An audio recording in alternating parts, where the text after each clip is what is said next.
Hello World Wide Web, I'm Dr. Shado, the internet personality with the best hair. And it's time for a little break from horror movie reviews. I mean, it's not like I review exclusively horror movies anyway. I mean, is Power Rangers a horror movie? Don't answer that. Today we'll be looking at more of a drama. A clown down on his luck, with the world turning its back to him, and his own degrading stability leading to a tragic tale of losing friends, losing those you care about, and finally, things turning dark in the big city. That's right, we'll be looking at Shakes the Clown. Or its Japanese title, Murder Clown Frenzy! It stars Bobcat Goldthwait as the titular Shakes the Clown, and honestly, quite a few other big stars I really wasn't expecting. Who make up Shakes' co-workers, relations, friends or relations, and the general population of the city, where clowns aren't just an occupation. They're a kinda quasi-race or gang or something. But the point is, Shakes is a drunken imbecile. He's got high hopes for his clown life to take off any time now, but sinister forces behind the scenes have other plans. Generally don't actually involve Shakes. He's a little too passed out drunk to be important. But let's take a look at Shakes the Clown and see if that might change. The story opens. Let's be honest here, like a hell of a lot of movies about a clown, but oh, it's a dirty clown tend to. Oh, shit! What's wrong? I'm supposed to be at a birthday party. But oh, darn it, he just so happened to lose track of time. What with all the drinking and fucking and passing out in a puddle of rainbow-colored puke. Could happen to anybody. So Shakes must run to work. But first, Florence Henderson must ask. Will I ever see you again? Only if you violate the restraining order. Bye! Anyway, not much time and lots of preparation to go, so Shakes heads over to a gas station to get ready, running into a little hostility along the way, but screw it. If they don't like his clown ass now, just wait until they see his true form. Why? That mean manish boy. So, clown makeup in this movie is, in fact, just that, makeup, and it must be applied just like any other makeup. But don't expect to see too many scenes of it. For the most part in this film, clowns are just clowns, and that's just how they look. The point is, he's made it to the birthday party. Late as hell, but when the father, played by Tim Kazurinsky, dares to chastise Shakes. If you ever talk to me again, I'm gonna twist your head into a fucking balloon animal. Okay? Okay. Okay? Okay! Well, that would be a hell of a twist to the Killer Clown movie. Nothing bad happens, no tragedy. The clown just is an asshole and decides to murder everybody. In a bit of a change of pace I honestly wasn't expecting, Shakes is actually a pretty fucking good clown. His performance is so damn impressive, not only do the kids love it, but Daddy doesn't seem to mind that whole threat to his life when the clown showed up. While the party goes on, though, we are introduced to Shakes' girlfriend, Judy, played by Julie Brown, and Judy's friend Lucy, played by Kathy Griffin. Judy's a bartender / professional bowler, and Lucy an aspiring chef. That's all we have to know about them for now. We also have Shakes' two best friends and fellow clowns, Stenchy, played by Blake Clark, and Dink, played by Adam Sandler. They're excited because Petty the Clown, played by Sidney Lassick, is retiring, and they just know the TV show must be going to Shakes, and that means they're gonna be TV stars too! I just know you're gonna love my replacement, Binky. Binky? What the fuck? But instead we are introduced to our rival clown, Binky, the no-talent humorless hack! How in the hell did he get the job?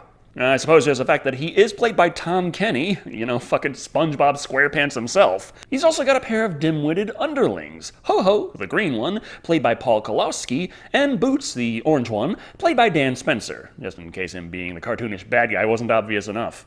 My joke to you. Some kind of a gag. Well, your makeup is based on John Wayne Gacy, so I'm gonna go with dark humor. We get a little character building, like how the guys wanted to be on TV to get ladies, but Dink is barely confident enough to go sheepishly ask a girl what time it is once. And of course, Shakes arrives, and is immediately set upon by Judy, who doesn't buy his story as to where he was last night. If he was helping his sick friend, why is there lipstick on his tie? That's blood. Pete From what? had an angina attack. Angina? Pete is a man. Oh god, the chessmaster pigeon strikes again. So, lost that argument? Which he should have, but for other reasons. Anyway, the news just gets worse for Shakes as he finds out that the clown taking over the show is fucking Binky of all people. You know, I don't even mind that he's not funny. What really bugs me is this, as a human being, he's nothing but a lump of shit. Howdy doody, Shakes. Oh, hi, Binky. I was just talking about you. I just finished up the grading your character and was gonna move on to your style and general body odor, if that's okay. This results in a battle of wits, which Binky loses quite quickly, as his cronies are the ones doing the battle, and they come off like they'd drown in a ball pit. Still, Binky's got the job, and that sucks, but Shakes still has to deal with his relationship problems. Judy is obviously still upset, so Shakes has to figure out what says, "Hey babe, I'm sorry, I got shit-faced drunk and cheated on you. Again." Why don't wanna talk to me? Leave me alone.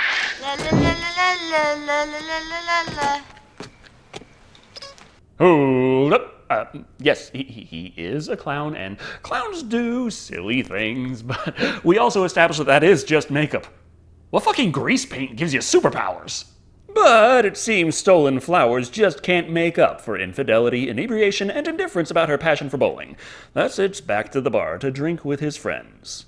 And then when his friends leave, just keep drinking. This results, of course, in him oversleeping and being late to a birthday party again! Thus, he speeds his way there, which gives us a chance to introduce our buddy cops for this movie. Buddy being a term used very, very loosely. Officer Crony, the straight man, played by Jack Gallagher, and Detective Bohr, the banana man, played by Jeremy Kramer. So you're upset because you don't know the answer. I'm not upset! You know what? At this point, you should be watching your blood pressure. There's nothing wrong with my goddamn blood pressure! And that does make the relatively long scenes with these two a lot more bearable to watch. They bounce off each other well, and the jokes keep evolving, as opposed to certain other scenes where the joke just seems to go on for like 3 minutes. Which is 2 minutes and 40 seconds longer than Shakes has to get to the party, so he zooms by! Which they obviously notice.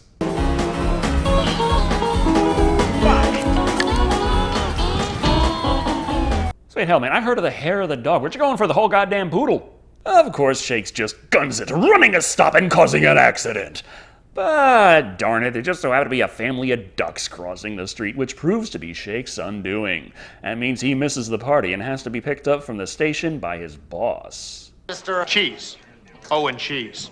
Played by Paul Dooley, comedian, actor, and voice of Sarge in Cars 2 and the various Cars video games. Owen's not too pleased with Shakes, considering clowns are supposed to entertain children, not drink until they pass out, be late every day, or end up in high-speed chases with the police. No bother, his friends have his back. Sorta. We think you drink too much. You got a problem. I got a problem? Yeah, I got a big problem. My best friends are fucking assholes. Well, whose fault is that, Bobcat? You wrote and directed this shit. As such, he quickly makes amends with the power of booze. Now they can get back to riding around, harassing the local businesses, and their favorite pastime of all, beating the shit out of mimes. Clowns! Shit! Run! You silent motherfucker! Yeah! I'm not so sure the WWE-style smash him through a table trick really works when the table isn't actually there. Random acts of violence are fine and all, but there is one thing Mr. Cheese is going to put his foot down on. If your drinking interferes with work one more time, I'm gonna have to fire you. You understand? All right, got it. You're gonna have to figure out how to be one of those functional alcoholics. The plan is for Shakes to stop drinking on the job. Like he could still drink out with his friends, but his friends are gonna be there with him to make sure he doesn't get hammered around all the little youngins, no matter how ear-bleedingly annoying they are. But what's this? Shakes has an idea. Hide and seek. Everyone just run along now and hide, while he helps dispose of the demon alcohol here in a much, much more convenient container. Now to just make sure no one notices his off behavior.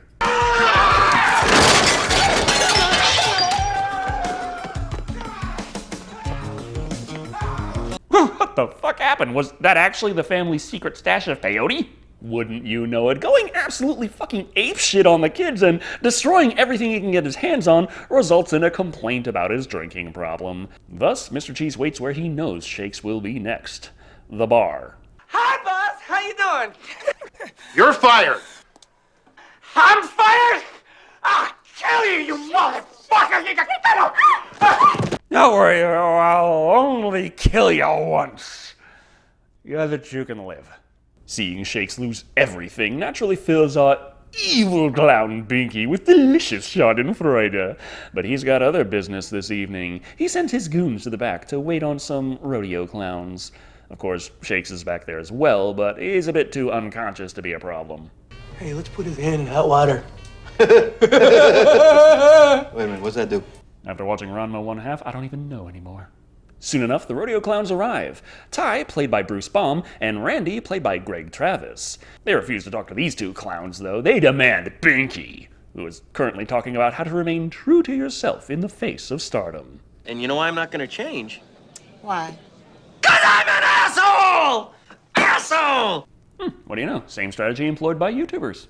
So while crony number 1 lets Binky know that the rodeo clowns have arrived, Mr. Cheese drops by Shakes' friends to ask... Do you guys know where Shakes is? Oh, he's still sleeping it off back there. Oh, I thought I'd give him another chance. You've given him like 50. I'm starting to wonder if he actually did get someone killed, how high of a body count would have to go before you care. So Cheese heads off to the back room, where Binky and friends are playing a nice game of hide the white powder in your sinus cavity. Of course, Binky is the big star of the cartoon show, and Mr. Cheese isn't happy to see this uncouth behavior. But Binky grabs one of Shakes' bowling pins.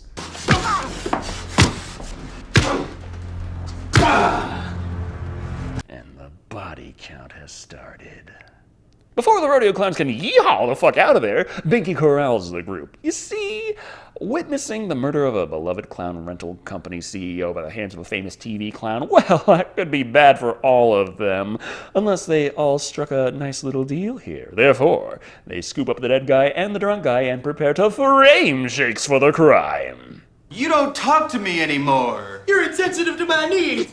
That's a fight? I said a fight! You're making him look like a couple of powder puffs! Come on, mix it up! Maybe I watch too many zombie movies, but I expect more lively performances out of my dead guys. That's just me. Once they sufficiently pseudo-scuffle the corpse and the clown, Binky calls the cops, doing a bad Mr. Cheese impersonation, to beg for help, for he is being murdered! They arrive, and Shakes comes to, finding himself in a room with a dead Mr. Cheese. So he must run! Where the hell did he go? I've been with you the whole time. How do I know? Keep your eyes open for once.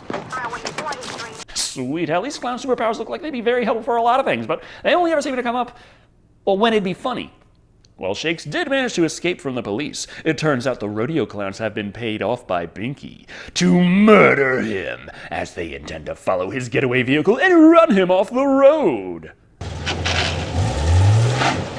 Shit, that fuckface. And now they simply have to do it just to pay for the damages. I'm pretty sure getting the insurance information of your murder victim is a little suspicious. Galvanized by this, the two rodeo clowns chase Shakes down, running his ass off the road. Oh, not bothering to check if they actually managed to blow him up along with the car. I just made my last payment. Well, there's always life insurance. Alone and in trouble, Shakes goes to the only one he can, Judy, and consoles with her. I killed Mr. Cheese. You couldn't kill Mr. Cheese. He was like a father to you. Oh, yes, I know. But he was far too drunk to have any idea what he was doing, and that frame job was convincing enough for him. However, Judy still loves him, and helps him lay low by disguising himself as a mime for the time being. Do you realize if I saw myself, I'd have to kick my own ass right now? Now, don't worry, they already have a routine for that. So it's off to mime school for Shakes. Plot-wise, this scene really doesn't add all that much for how long it goes on for, but the head mime is none other than Robin Williams. Credited as Marty Fromage, but you can tell it's him, and you can also tell they just told him to have fun with it, and have fun he did. We're gonna sizzle off Chuck's little pork butt, aren't we? Come on, Chuck. Fry yourself. Let the heat work through you. Shake your meat, Chuck. You gotta roll the quarters, make some change. There we go. Well, that just made going to the Coinstar a hell of a lot more entertaining. However, while Shakes is off being tormented by a room full of mimes, Binky is trying to make his moves on Judy, and when she doesn't return his affections, he gets a bit heated, talking about how ridiculous it is she loves Shakes of all clowns, when Shakes killed Mr. Cheese. Bursting and splattering underneath it, and boots in a hole could have stopped me, but they didn't stop me. Wait, Did I say me? But whoopsie, in the heat of the moment, he kind of sort of mentioned that it was actually him who murdered Mr. Cheese. How silly. Whoa, back up. Now I've got to kill you. Beautiful. Another red letter day for Binky the Clown. Just great. Just great. Forget speed dating. Binky just skipped to the last page of that relationship. Back with Shakes, though, the mind lesson of riding a pony makes him realize, hey, I was almost killed by a couple of rodeo clowns. Maybe they killed Mr. Cheese. Which isn't correct, but at least it gets him a bit more productive, tracking down his old friends. Hey, dickheads! Nice calling you. Am I? Come on! Ah, Jesus Christ, you stupid shit! It's me! Well, that outfit alone still earned you an ass whooping. I knew it. You remember how he used to sit for hours and not say nothing? That's not because he's a mime, that's because he was blacked out drunk. Though, I guess the paint does make it a little hard to tell sometimes. The fact that Shakes did kind of sort of shout about how he was going to kill Mr. Cheese shortly before Mr. Cheese was killed does make his friends question just how innocent he is, but hell, they still got his back and go along with investigating the rodeo clowns, if only to find out the truth. First things first, gotta report to Judy, who is nowhere to be found. You got my girlfriend. Look, what are we gonna do? We gotta do something. Okay, we have to go to that rodeo clown bar. Good idea. I'll probably recognize you at the regular clown bar, and this shit calls for a lot of drinking. Unfortunately for them, though, dressing up in brightly colored cowboy hats doesn't quite cut it at the Broken Saddle. The bouncer can see right through their disguises. They ain't rodeo clowns, and rodeo clowns don't take kindly to frilly little birthday party performing pansies. No bother. That's the truck! The clowns that ran me up the road! Get up! Come on, let's go! Ah yes, the one with a broken headlight. That must be them. No other explanation. As we all know, rodeo clowns are known for their safe, accident-free work environment.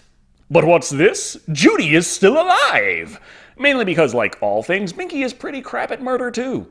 He's painting her up as a clown to bring on stage with him. Oh, it's a shame, Judy, that your boyfriend Shakes won't be around to see your big television debut! Whoa. You can't just murder someone on national television! We haven't gotten to that movie yet! Nevertheless, the chase is on. Shakes and friends are closing in on the rodeo clowns. But they got a gun, making this a bit more risky than the clowns were anticipating. However, Shakes strikes back with the power of a pie to the face, conveniently enough right before some road construction. Hooey!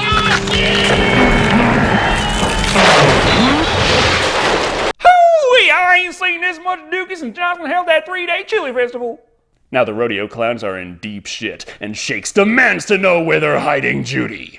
Ty has no idea what he's talking about, though, but does squeal on exactly who it was who really killed Mr. Cheese. Binky! Cheese caught him doing drugs, so he went nuts and killed the guy! And then he hired us to kill you, and then he tried to go out with your girlfriend, and then he kidnapped your girlfriend with intent to... You know, to be honest here, Binky has made some pretty shit life choices. But if Shakes wants to save Judy, he's gonna have to hurry, as Binky's show is about to begin. It's time for games, laughs, and cartoon fun. Come on and join in. And all things considered, it's probably not going to be on the air for much longer. Thus, Shakes arrives just in time to be held at gunpoint by Boots and Ho-Ho. That means that nothing is stopping Binky from continuing the show, introducing his new assistant, Judy, and the fun game they're going to play of... fuck it, just throw knives at the bitch. Like some of you boys and girls at home, Clown Judy has not always been this helpful. Okay, gotta say, wasn't on board with his plan, but if he can just tie her up, gag her, cover her in paint, drag her out there, tied to the thing, and start throwing knives at her in front of everyone, and nobody has said anything, it's already going way better than I could have ever anticipated. Don't worry though, for Shakes fights back.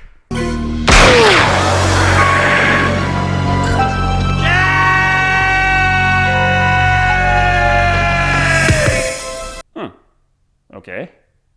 I guess he can worry now. Hold on, though, for he has risen, taking out the last goon. What the fuck? Talk about a shot of whiskey, huh, fellas? That flask isn't nearly thick enough to stop... What am I saying? Clown powers, of course. With that, Shakes and friends bust onto the stage, saving Judy in the nick of time and beating the crap out of everyone they see. However, it looks like Binky may have the upper hand. until Judy uses her powers of bowling to roll a jaw down the stage and break it open on his head.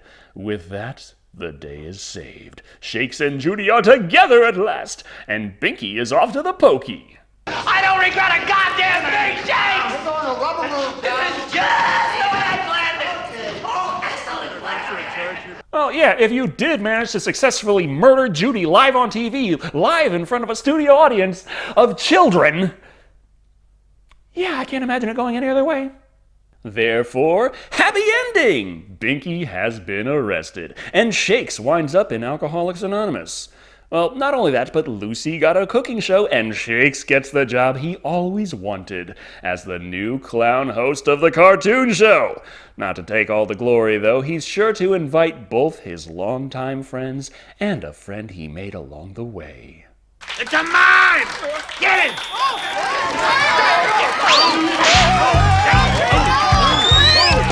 Well, it was a happy enough ending. Anyway, that was Shakes the Clown. I'll drink to that.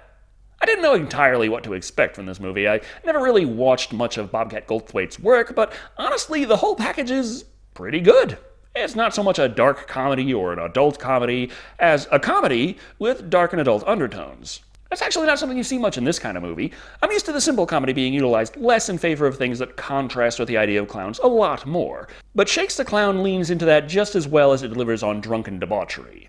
Unfortunately, while it does a better job of balancing the comedic tone, the comedy itself can be hit and miss. Oftentimes, scenes that are just about one joke take up much more time than they need to, while at other times there's such a string of gags it feels like those scenes could go on twice as long and not tire out.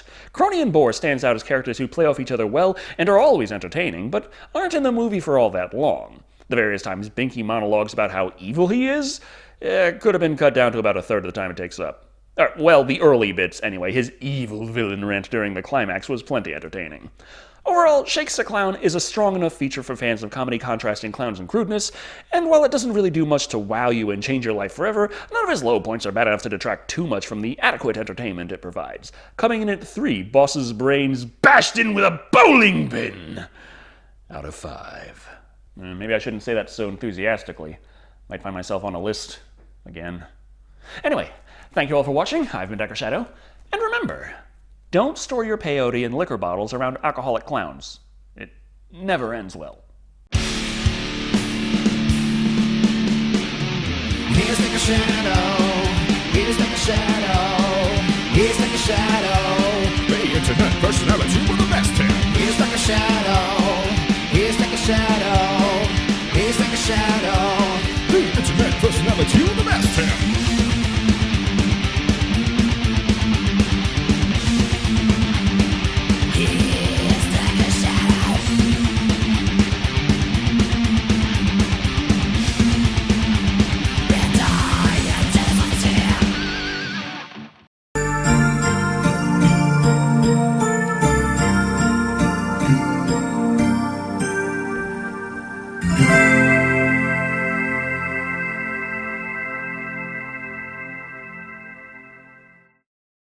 See, I told you, TV, good. Look, you guys, get lost. We're the producers. Oh, seriously?